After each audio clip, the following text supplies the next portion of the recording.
with the great John Voight. Thank you, sir. Mark, great to see you. It's a pleasure to see you. Well, unfortunately, your friend Burt Reynolds passed away. Yes. I remember both you in this unbelievable movie, Deliverance. Mm-hmm. What was he like? What can I say about this passionate fellow, my friend Burt Reynolds? Burt was, he was a dynamo. He was dangerous to me. And when I was making Deliverance, I was always a little bit afraid if I had to get in the car with him because he was a stuntman, And he always took us right to the edge, And in some way, he lived his life like that a little bit. But he was a wonderful guy to be around. He was such a joy. And, I'm going to just talk to him a second. Burt, I know you were such a wonderful, you're a true artist in every way. You have the greatest love for your craft, for your fellow peers. And, you and I had a wonderful relationship. We had the greatest times, very good talks. And we're going to miss your handsome face around. And I know you're with your buddies. You're with Sammy Davis. You're with Dom DeLuise. You're with all these great guys. Johnny Carson. All your friends are going to meet you. And, I keep an eye on all these lovely ladies in heaven, will you? God bless you. Rest in peace, kid. Any story or stories? Oh, yeah. Well, Burt was, he was a scalawag, We were talking about this word, pantheon, the gods of our industry. Well, he was one of those guys. And the person and the figure that you put up there is the bandit, No one ever created a character quite like that. We all fell in love with the bandit. And he was a lot like that guy. He was always teasing me. When we were doing Deliverance, I'll tell this one little story. We were going into areas that not a human being had walked for a long time, and getting to our canoes. And sometimes we'd go down cliffs and stuff, and getting there early in the morning, this whole crew. And I remember one day we were going down this cliff face and on a rope, about 35 feet or something like that. And everybody else was coming down. They were dropping the camera down this area. And I looked up, and then I see 4 chairs being dropped down for the actors. So all of this virility went out the window, you see. They're going to take care of us like Hollywood. Now, we were sitting on rocks and stumps and stuff like that by the river with our feet in the water. And yet we had these chairs. Hollywood was still there. Anyway, so they put the chairs up. No one sat in them except Burt. Burt sat in my chair. And he sat there, and, a couple of days in a row. Then it became 4. And I go, what the heck is he doing sitting? And I was saying to myself, no, John, what are you upset about? This chair is for anybody. We're sitting here on rocks. We don't need the chairs, And I went through all this stuff, I couldn't figure out what he was doing. And finally, after 10 days, I said to him, Burt, can I ask you a question? And he said, sitting in my chair, he said, why, of course, John. What is it? And I said, we've been here. We don't need anything. We're in the woods. We're having this adventure. And yet the chairs come down, and you sit in my chair every day. You've done it for 10 days. He said, yeah. I said, why? He said, well, John, it's quite simple. When I sit in your chair, I can see my name on my chair. And he was waiting 10 days for me to say that, to bring it up. He had that joke in his pocket. But anyway, he was like that. He was such a delight. And did you keep up with him? Yes, we were close. I called him, every month or so. Let me ask you a question. I don't know if people know this. I think many do. Mm-hmm. But I've noticed you have quite an affinity towards the state of Israel. It's almost central to your life. Why is that? Well, this story has a beginning. My father was a golf professional in Scarsdale, New York. He had 3 boys. We were 1 year apart. The reason why he had this job at Sunningdale Country Club was because these Jewish people, it was a Jewish club, German Jews, they came to this country, wanted to play golf, wanted to join one of the clubs, and weren't allowed in the clubs. So, you know, they didn't complain. They went around raising the money to buy land, and they built the club. And because of their ingenuity and because of their flexibility and vision, my dad had this job. So I knew at a very early age the insanity of anti-Semitism. I remember when in the 40s, I was born in 1938, in the 40s, I remember seeing a Life magazine picture of a little boy behind barbed wire. And I identified with that boy. I said, that could be me. What are they doing to these people? And that stayed with me all my life. So I've felt a real responsibility, in a certain sense, to stand up against anti-Semitism, right? And in that journey, I've gotten very close to the Jewish people. Now, there's another aspect to it, and that is my father. My father was a very poor boy. He was 8 years old when he caddied at this country club. And he was a very cute kid. He had white blonde hair. They used to call him Whitey. And he would tell the story on himself. He was a charming man, my dad, and had a great sense of humor. And he'd tell us the story.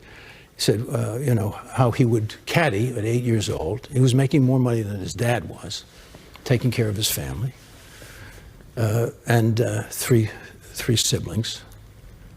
And at the 16th hole, he would say, you know, he had this wonderful way of, he was a good actor, my dad, in some ways, although if you put a camera on him, he became nervous and did other things, but he had this way of being, you know.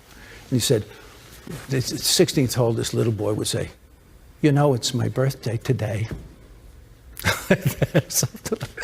Oh, Whitey, is it? And then would reach in their pocket at the end of the day and give him a little extra money. And this was important to him, you know. And one day he said that, it's my birthday today, and the man said to him, Whitey, wasn't your birthday 3 weeks ago? So he was caught, see. But they didn't care. They understood what he was doing, and even admired his chutzpah for a little kid, you know.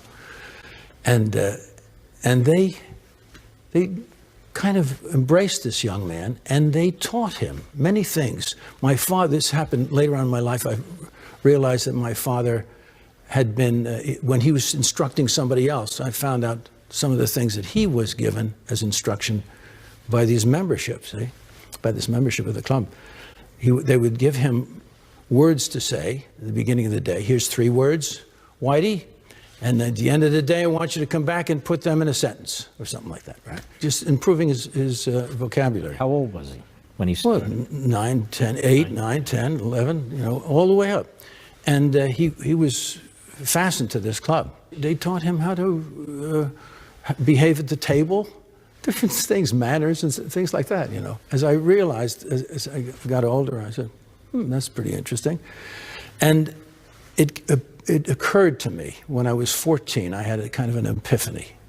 My father, who, as I have said, he was an extraordinary fellow, very charming man, very poised, full of fun, loved children, was a great father, great storyteller, and very principled guy too, very strong morals, you know, but never rigid, playful, but strong when he needed to be.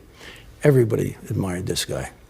And when he was 16, this membership made him a pro at the club, one of the pros. When he was 18, they made him the head pro of Sunningdale Country Club, a position which he's held until his passing when he was 63 years old. And it occurred to me when I was 14, I said, you know something? I compared him to his siblings, 2 sisters and a brother. They were nothing like him. He was so superior in every way. Not to demean them, they were very nice people. But they just didn't have the same qualities he had and the grace that he had. And I said to myself, you know something? My dad was raised in the Jewish culture. That's who he is. So... And this has stuck with you. Oh, it's very moving when I talk about it. Yeah. And so this idea, it stayed with me. And my friends have been extraordinary Jewish people all through my life. But and then I went through a crisis at a certain time in my life, and I was looking at all religions. I was raised Catholic, and I have a great regard for the Catholic Church. And what it gave me, and the teachings and the schools that they have today are very good. They're on another level than the public schools. And, the hospitals and all of this, and the great people, John Paul II, whose part I played at one point, and Mother Teresa is one of my heroes. So I have great regard for the Catholic Church. But I did a lot of investigating of all religions, and I came to understand much of the Jewish history. There's a wonderful book by Paul Johnson, History of the Jews. It's a great book, folks. Great. And Paul Johnson's a great man.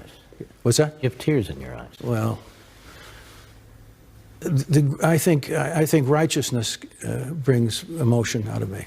I think people who seek truth are those who I would seek to follow. I hope I'm thought of one of those at the end of my days. But anyway, there's so many great people, and so I've looked at this history of the Jewish people, and at one point I said, the greatest wonder of the world is Jewish literature. With all the different, the rabbis, the great Einsteins of the Jewish people across the years were rabbis. They made commentary on this Bible that they had.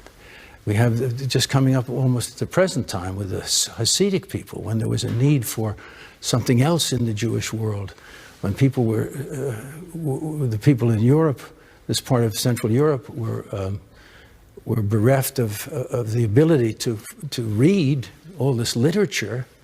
Then this fellow came along called the Baal Shem Tov, and he taught them songs. He said, you simply need to be, happy in your work. You follow this, behave in a certain way, and here's some songs to remind you of the truths of things. And so right up to the present. And that's why I came to the Baal Shem Tov, began a legacy that wound up in my backyard in California, the Chabad, and I've made friends with these fellows, and they're a fun group, really lots of fun, and they help people, and I've danced on their telethon, danced the Hasidic dance with the Hasidic dance, and it became quite a deal. So anyway, that's my story with my affection for the Jewish people. Well, it's very fascinating, and it explains why you go to Israel, why you do what you do. And when we come back, John Voight, I want to ask you another question. You used to be a liberal.